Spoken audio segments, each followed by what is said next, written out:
Mari kita satukan hati kita di dalam doa, saudara. Maha besar Engkau Tuhan, maha berkuasa Engkau. Namun dalam kuasa-Mu itu Engkau tidak pernah memaksa kami untuk menuruti firman-Mu. Begitupun kami juga tidak dapat memaksa orang lain untuk menuruti firman-Mu. Semua kami mulai dari diri kami sendiri. Dan untuk itulah saat ini kami tunduk diam di hadapan-Mu. Kami mau membuka hati dan pikiran kami untuk menerima firman-Mu. Tuhan, bersabdalah. Buatlah hati kami ini menjadi hati laksana tanah yang subur. Buatlah kami memiliki kerendah hatian di hadapan-Mu. Saat kami mendengar firman-Mu, kiranya kuasa Roh Kudus menolong kami untuk memahaminya, memelihara dan memberlakukannya. Biarlah kami terus Engkau mampukan untuk menjadi pribadi-pribadi yang hidup menuruti firman-Mu. Kami serahkan hamba-Mu yang Kau panggil untuk memberitakan kebenaran firman-Mu. Tuhan, tolonglah dia dalam segala kelemahannya dan layakkan dia dalam segala cacat celah dan kekurangannya. Kiranya Engkau berkuasa atasnya dan memampukan dia untuk menyampaikan kebenaran firman-Mu. Inilah hati kami yang terbuka, pikirannya kami yang terbuka. Kuasailah, kami siap mendengarkan sabda-Mu. Berfirmanlah ya Tuhan, demi nama Yesus Kristus kami berdoa. Amin. Saudara-saudaraku yang dikasihi Tuhan, Injil Tuhan Yesus Kristus menurut Yohanes pasal 14 ayat 23 hingga ayat 29 adalah bagian Alkitab yang akan kita baca hari ini. Injil Yohanes pasal 14 ayat 23 sampai ayat 29.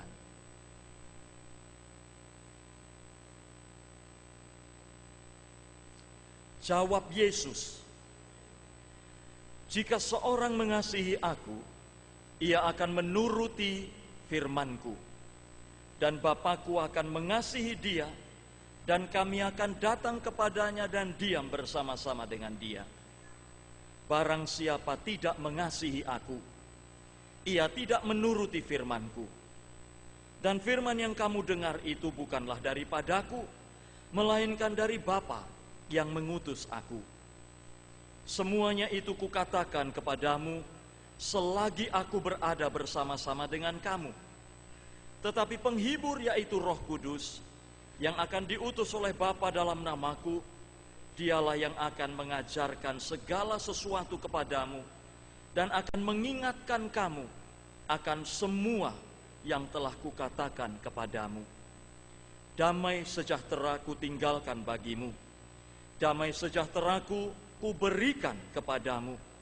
Dan apa yang kuberikan tidak seperti yang diberikan oleh dunia kepadamu. Janganlah gelisah dan gentar hatimu. Kamu telah mendengar bahwa aku telah berkata kepadamu, aku pergi, tetapi aku datang kembali kepadamu.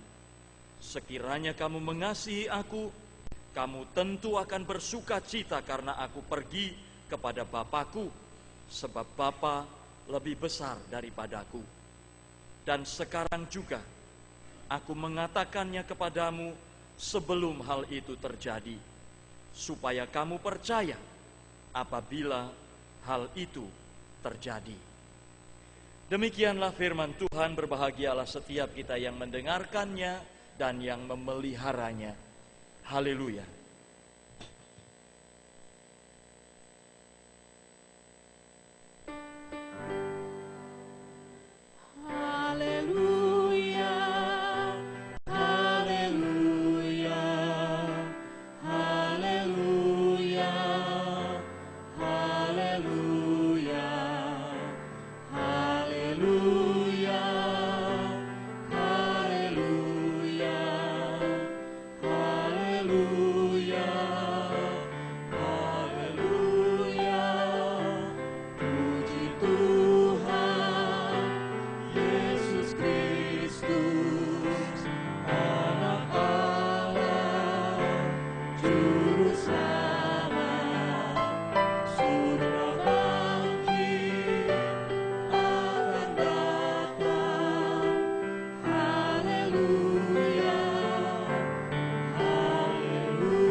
Selamat hari Minggu, saudara-saudara. Apa kabar, saudara? Segala kemuliaan hanya bagi Tuhan, karena Dialah sumber kebaikan itu dan membuat kita semua merasakan kebaikannya. Puji Tuhan. Saudara-saudaraku yang dikasihi Tuhan, tema minggu ini adalah turutilah firman Allah. Mari kita bertanya kepada diri kita sendiri, aku ini sudah menuruti firman Allah apa belum ya?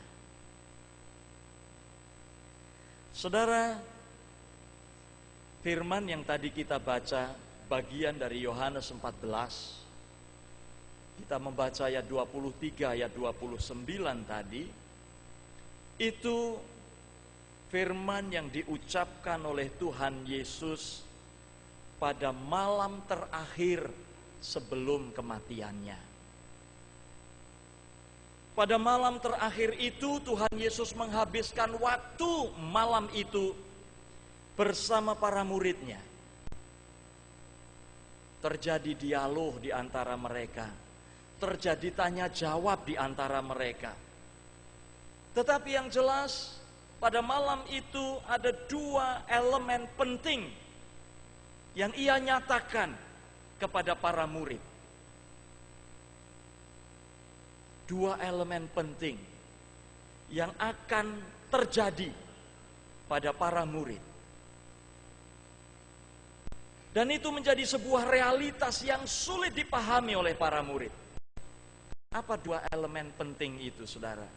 Yang pertama adalah Tuhan Yesus akan pergi. Tuhan Yesus akan tidak lagi bersama-sama dengan murid-muridnya dan hadir secara fisik. Tidak akan ada lagi kebersamaan di antara mereka, diskusi, dialog, melihat karya, mendengarkan pengajaran. Tidak ada lagi, karena Tuhan Yesus akan pergi. Itu elemen yang pertama. Elemen yang kedua, Dia tidak akan meninggalkan mereka sebagai yatim piatu. Lah, bingung toh saudara, para muridnya. Tuhan Yesus bilang Dia akan pergi, tetapi Dia sekaligus bilang bahwa Dia tidak akan meninggalkan para muridnya sebagai yatim piatu. Saya yakin ketika andai kata Tuhan Yesus hadir di sini dan pada malam itu kita bersama-sama dengan Dia, lalu Tuhan Yesus mengatakan hal ini, kita juga bakal bingung, saudara. Bingung. Apa iki karepe? Apa maksudnya ini? Ketika mendengar apa yang Tuhan Yesus ungkapkan itu, saudara, maka muncullah pertanyaan-pertanyaan dari para murid. Karena bingung, maka para murid bertanya malam hari itu dan dicatat di dalam Alkitab. Pertama Petrus, dia bertanya, Tuhan, kemanakah engkau pergi? Lalu dijawab, aku pergi kepada Bapa. Dan kamu tidak bisa ikut aku sekarang ini. Petrus tanya lagi, mengapa aku tidak bisa mengikuti engkau sekarang? Karena bingung, saudara. Itu tersurat di dalam Yohanes 13 ayat 36 dan 37. Lalu yang kedua Thomas, dia tanya, Tuhan, kami tidak tahu kemana engkau pergi. Jadi bagaimana kami tahu jalan ke situ? Karena Tuhan Yesus memang tidak menunjukkan alamat kemana Dia mau pergi. Ke jalan apa Dia tidak bilang. Sehingga Thomas bertanya, Tuhan, kami tidak tahu kemana engkau pergi. Jadi bagaimana kami tahu jalan ke situ? Itu di Yohanes 14 ayat 15. Lalu Filipus juga bertanya, tepatnya itu memohon, saudara, Tuhan, tunjukkanlah Bapa itu kepada kami, itu sudah cukup bagi kami. Karena Tuhan Yesus bilang, Dia mau pergi kepada Bapa.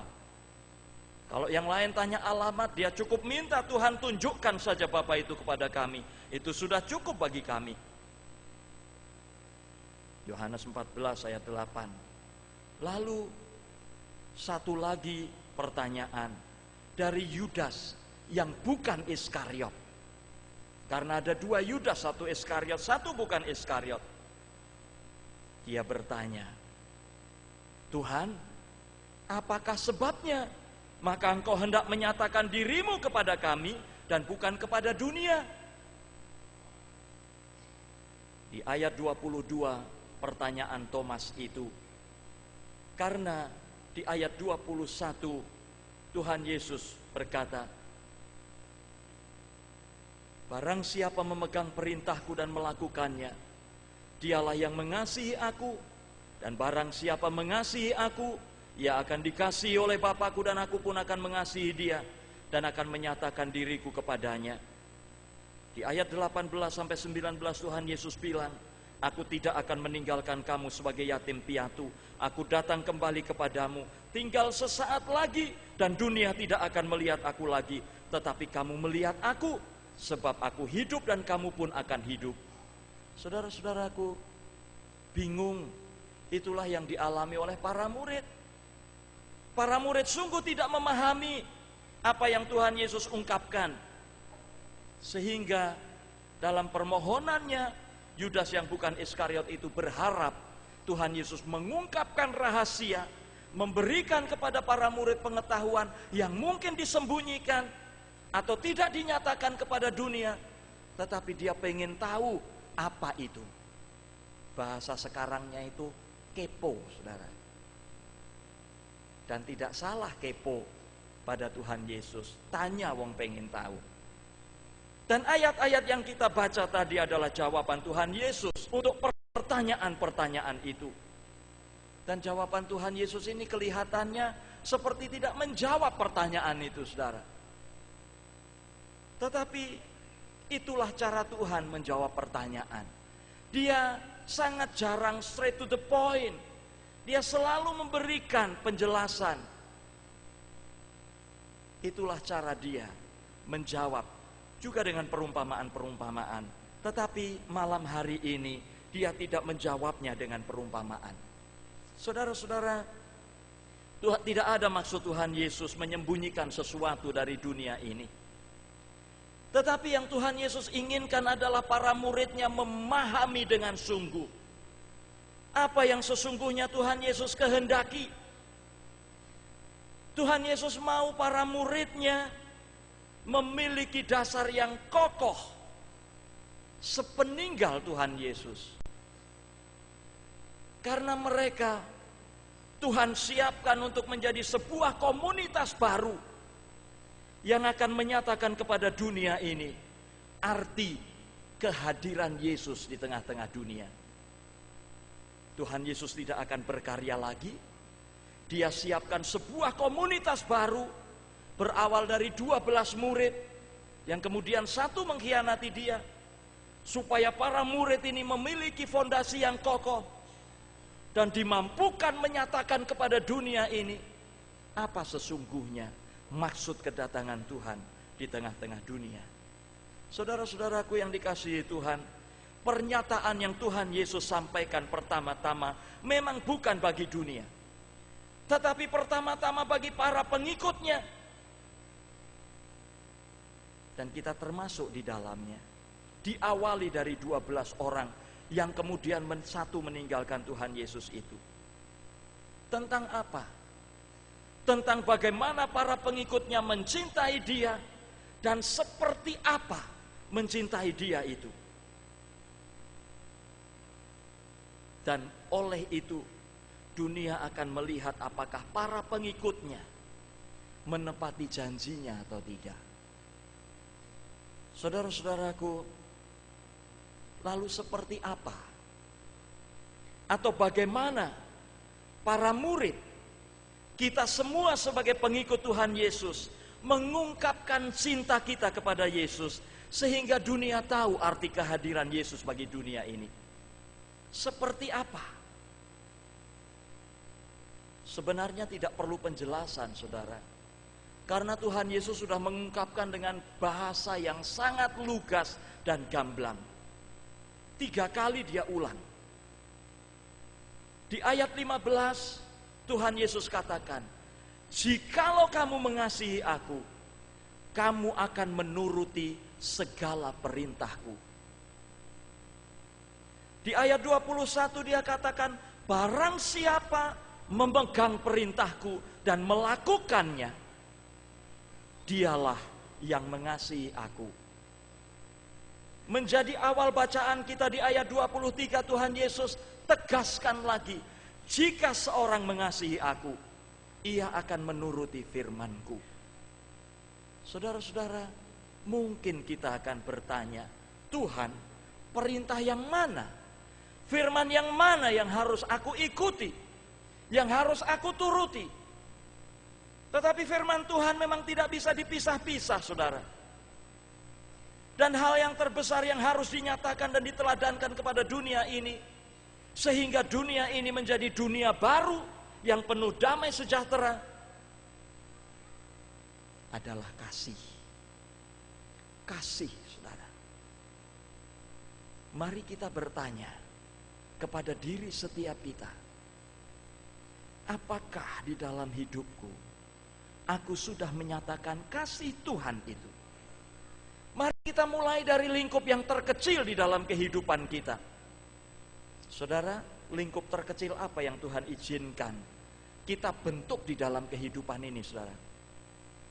Apa ibu-ibu? Keluarga. Keluarga, saudara. Mari kita bertanya dan lihat ke dalam keluarga kita. Apakah pribadi-pribadi di dalam keluarga kita adalah pribadi-pribadi yang sudah menyatakan kasih Tuhan? Atau keluarga kita, orang-orang yang ada di dalamnya, sukanya berantem melulu?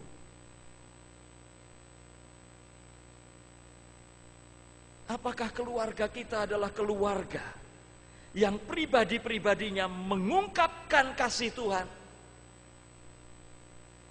atau meniadakan kasih Tuhan dan menghadirkan sesuatu yang bukan kasih, yang menyebabkan perseteruan, berantem, perpecahan, dan kebencian? Mari kita lihat kehidupan kita di tengah-tengah jemaat, di dalam pelayanan yang kita ambil dan kita lakukan. Sudahkah masing-masing kita menyatakan kasih Tuhan di situ? Atau senang sekali ketika kita menyulut sesuatu sehingga terjadi permusuhan dan perpecahan?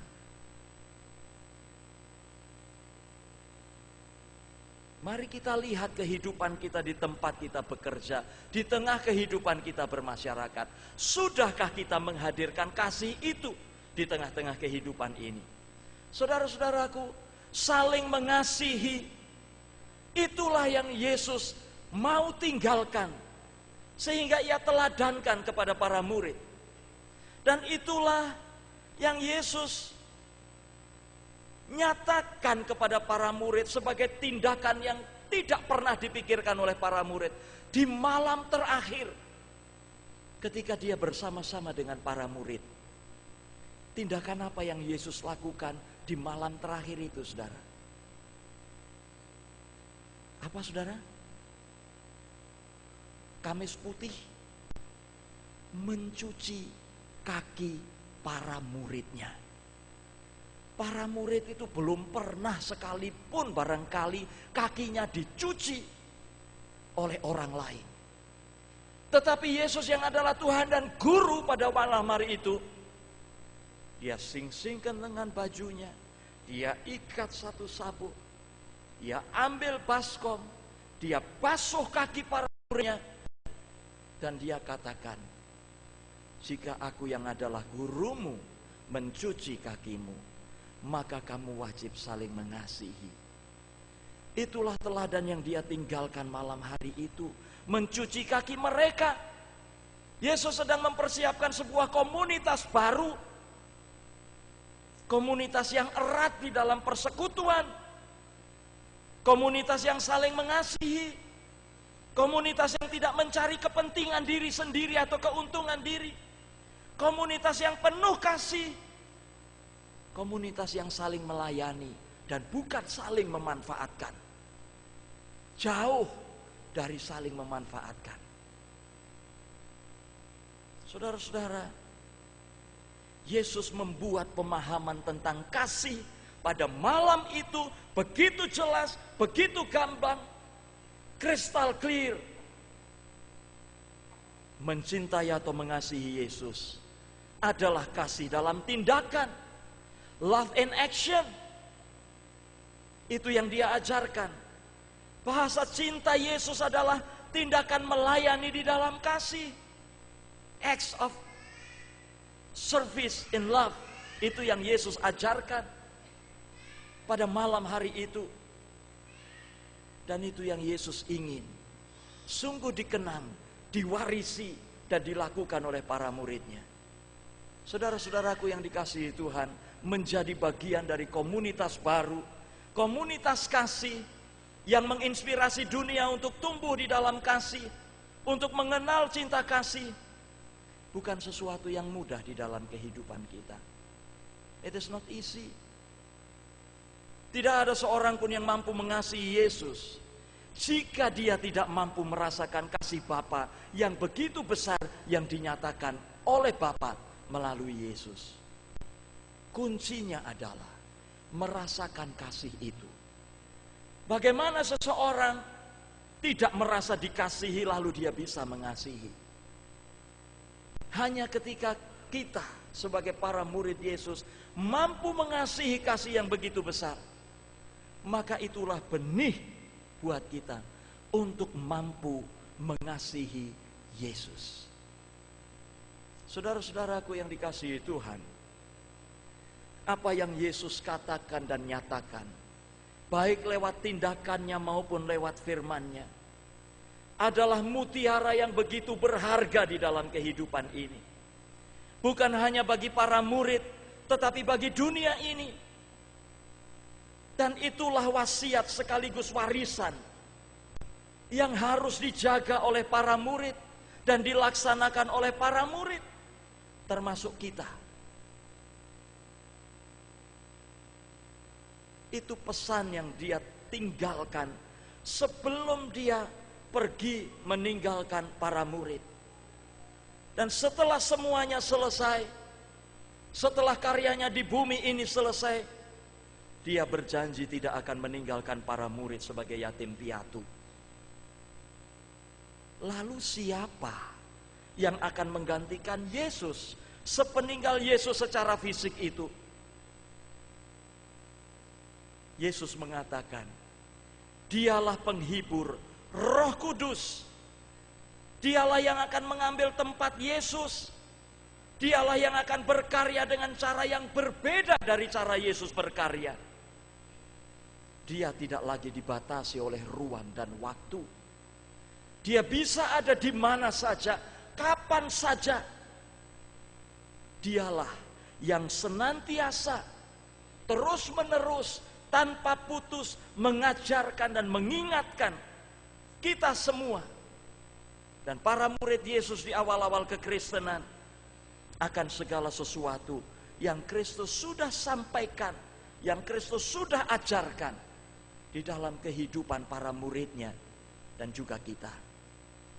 Saudara, saya yakin dan percaya ketika kita tergoda untuk melakukan sesuatu yang tidak sesuai dengan firman Tuhan, di dalam hati kita yang paling dalam sana, in the deepest of our heart, ada suara lembut yang mengatakan, jangan lakukan itu. Karena Yesus tidak pernah mengajar kamu melakukan itu.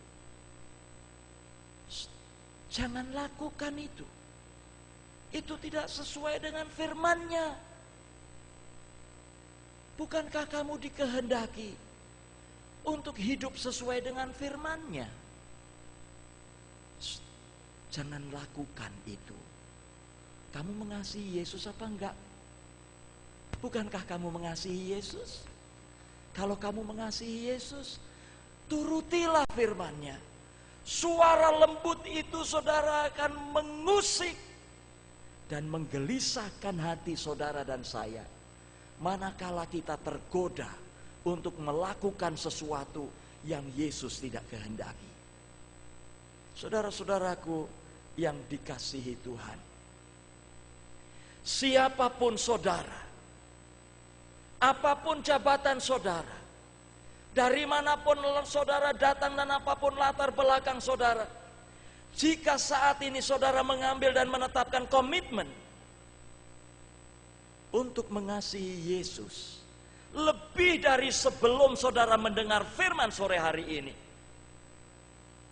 langkah nyata yang harus saudara ambil adalah membuat komitmen untuk menuruti firman Tuhan. To love Jesus in actions, bukan to love in no actions.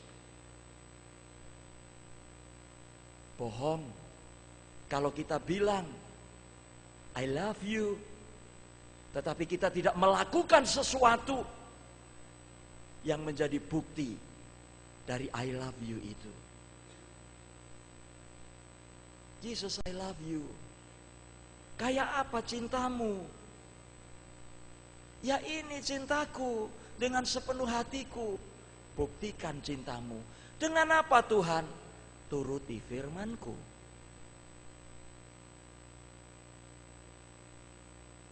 Saudara-saudaraku, bukti bahwa kita mengasihi Yesus atau tidak sangat jelas.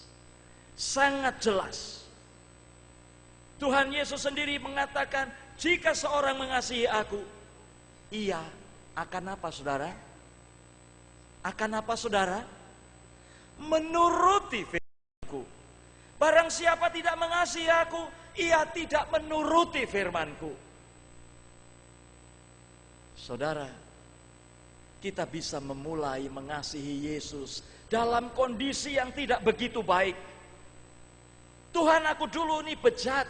Tuhan, aku dulu tidak pernah mengenal kasih. Tuhan, aku dulu ini macam-macam backgroundku gelap Tuhan. Tetapi ketika mengenal Yesus, lalu hidupnya mulai berubah. Semakin hari, hidupnya semakin memiliki nilai karena menuruti firman Tuhan. Itu jauh lebih baik dibandingkan dengan seseorang yang berangkatnya luar biasa. Oh Tuhan, aku mengasihi Engkau dengan segenap hatiku. Pada awalnya sungguh-sungguh menunjukkan karakter yang berbeda karena menuruti firman Tuhan. Tetapi lambat laun terkikis oleh kenikmatan dunia ini, oleh godaan dunia ini, dan pada akhirnya tidak mampu seperti pada awalnya. Kehilangan kasih yang mula-mula itu jauh lebih buruk dibandingkan seorang yang memulainya dari kondisi yang kurang baik. Jika kita ingin menjadi anggota komunitas dengan mana dunia mengenal Kristus, maka tidak ada cara lain yang harus kita lakukan selain mewujud nyatakan kebenaran firman yang telah Tuhan Yesus sampaikan kepada kita. Dengarlah bisikan Roh Kudus. Senantiasa rendahkan dan lembutkan hati ketika dengar itu. Hidup di dalam persekutuan yang indah, seindah persekutuan Yesus dengan para muridnya. Hidup tidak mencari keuntungan diri, tetapi berani berkorban, sebagaimana Yesus mengorbankan dirinya untuk orang-orang yang dikasihinya. Hidup saling melayani, bukan saling memanfaatkan. Hidup di dalam kasih dan pengampunan, bukan hidup di dalam kebencian dan menyimpan dendam. Saudara-saudaraku, pada akhirnya menuruti firman atau tidak menuruti firman adalah sebuah pilihan di dalam kehidupan kita. Tuhan Yesus tidak pernah memaksa seseorang untuk menuruti firman-Nya. Dia hanya mengatakan, siapa yang mengasihi aku, dia akan menuruti firman-Ku.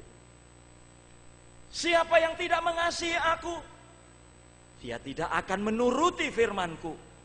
Dari mana itu dimulai? Dimulai dari diri sendiri Seperti judul pujian yang tadi begitu indah dinyanyikan. Saudara-saudaraku, semakin kita mengasihi Yesus, semakin taat kita pada firman-Nya, semakin nampak aura kasih kita dari buah-buah kehidupan kita. Dan ada anugerah yang luar biasa. Bukan hadiah loh saudara ya, bukan hadiah, tetapi anugerah yang luar biasa dari pribadi-pribadi yang menuruti firman Tuhan. Apa anugerah itu saudara? Dia akan menjadi tempat di mana Bapa dan Anak, yaitu Yesus, senang tinggal di dalamnya. Semakin seseorang menuruti firman Tuhan, semakin berkenan Bapa dan Anak untuk tinggal di dalamnya. Dan semakin karena Bapa dan Anak tinggal di dalamnya, orang itu semakin berbuah di dalam kehidupannya. Berbuah dalam menuruti firman Tuhan. Dan itulah yang Yesus katakan sebagai damai sejahtera yang tidak diberikan oleh dunia ini. Orang yang menuruti firman Tuhan dengan sukacita, artinya dia hidup di dalam kebenaran, dia tidak akan terbebani oleh apapun juga.